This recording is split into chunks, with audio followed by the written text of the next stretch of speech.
গতকাল অর্থাৎ বৃহস্পতিবার এ রাজ্যে মন্ত্রিসভার বৈঠক ছিল।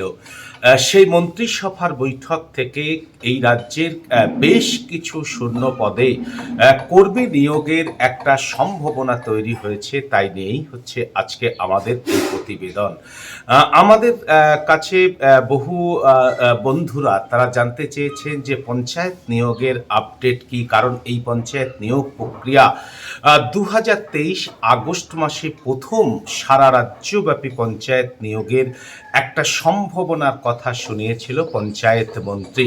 সেটি 2023 সালের আগস্ট মাসে, তারপরে 2023 সালেরই সেপ্টেম্বর মাসের দিকে এই নিয়োগ সংক্রান্ত সিলেকশন কমিটি গঠনের একটা তোড়জোড় শুরু হয় জেলা ভিত্তিক, এবং একটা নির্দিষ্ট পোর্টাল তৈরি হয়েছিল সেটি প্রায় 4 মাস আগে। সেই পোর্টাল তৈরি করার কাজ এবং সিলেকশন কমিটি তৈরি করার কাজ কিন্তু সমাপ্ত হয়েছে, কিন্তু নিয়োগ প্রক্রিয়া এগোচ্ছিল না। আমাদের ভিউয়ার্স বন্ধুরা, আমাদের সাবস্ক্রাইব বন্ধুরা তারা বারবার করে আমাদের কাছে জানতে চাইছিলেন, কিন্তু তার একটা আশার ইঙ্গিত এই যে বৃহস্পতিবার যে মন্ত্রিসভার যে বৈঠক হলো, অর্থাৎ গতকালের মন্ত্রিসভার বৈঠক থেকে কিন্তু এই পঞ্চায়েত দপ্তরের নিয়োগের কিন্তু ছাড়পত্র মিলেছে। পঞ্চায়েত দপ্তর সহ আরও কিছু দপ্তর, যেমন দমকলে 1000 নিয়োগের ছাড়পত্র মিলেছে। এ রাজ্যে পুলিশ কনস্টেবল আগামী দিনে 12,000, তার একটা আশার ইঙ্গিত মিলেছে। আর পঞ্চায়েত দপ্তরে 7,216টি শূন্য পদে, শিলিগুড়ি মহকুমাতে 30টি শূন্য পদে কিন্তু নিয়োগের ছাড়পত্র মিলেছে।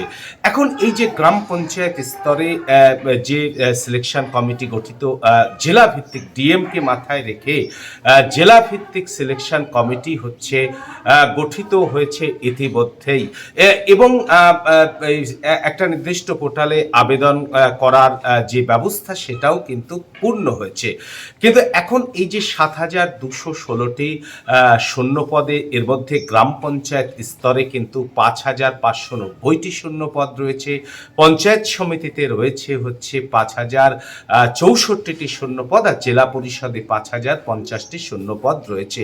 বিভিন্ন শূন্য পদ মানে বিভিন্ন পদে কিন্তু এই যে নিয়োগ হবে, যেমন এক্সিকিউটিভ সহকারী আছে, ইঞ্জিনিয়ার আছে, সচিব আছে, গ্রাম পঞ্চায়েত কর্মী আছে, ক্লার্ক আছে, অ্যাকাউন্ট ক্লার্ক আছে, এছাড়া পঞ্চায়েত সমিতিতে পিয়ন পদ, সেই পিয়ন পদেও কিন্তু নিয়োগ হবে, তার কিন্তু ছাড়পত্র মিলেছে। বেশ শূন্য পদ, এই রাজ্যে দীর্ঘদিন বাদে পঞ্চায়েতে এত কর্মী একসঙ্গে নিয়োগের একটা সম্ভাবনা তৈরি হয়েছে। মন্ত্রিসভার ছাড়পত্র ইতিমধ্যেই মিলেছে।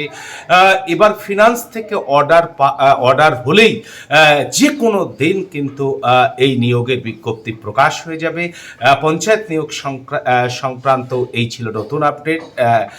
আজকের ভিডিওটা এখানে শেষ করছি। এই ধরনের গুরুত্বপূর্ণ ভিডিও পেতে অবশ্যই আমাদের চ্যানেলটি সাবস্ক্রাইব করে আমাদের পাশে থাকবেন। ভালো থাকুন, সুস্থ থাকুন।